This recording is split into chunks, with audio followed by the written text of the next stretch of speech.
So, speaking of global initiatives, global opportunities, Mhm. a really interesting topic that actually you proposed for us to talk about is for us in America to sort of broaden our minds in terms of how we define success and where we think of finding success. And this has played out over the years time and time again. Some band no one has heard of in the States is just massive overseas in Europe or Japan.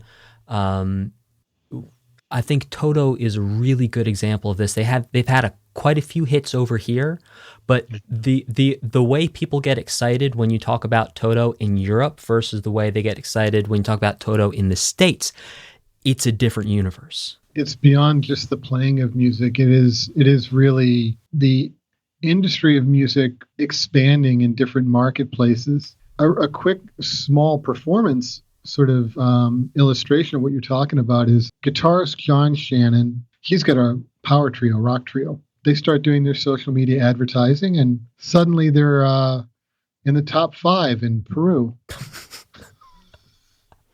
and they're at number one in Peru. And he calls me one day and he's like, what do I do? It's like, well, you're going on tour in Peru.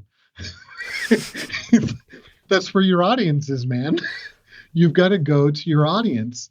And then again through the network, I'm like, well, here's what we're going to do. We're going to set up a bunch of meetings. We're going to talk to. I've got a bunch of contacts. We'll talk to the U.S. Embassy. We'll talk to these different educational institutions. Well, if you're going to be in Peru, you may as well go down to Chile because Chile's got, they got Lollapalooza down there, and they've got a bunch of big rock scene down there as well. And they ended up booking themselves on a tour and marrying their opportunity to go and play music for the audience that wants to hear them with the fact that they're all great teachers as well, and they can go and teach. And so they went out on the road and they did a playing and teaching tour that brought them to their audience, and it helped them to also expand their audience a little bit more. When you're studying in school, seek out those artist educators that are not from your neck of the woods. For me, it was the music of Latin America. It was salsa, merengue, bachata, all these different styles. And as a trombone player, it's kind of like that's where you're gonna Mm, play a lot.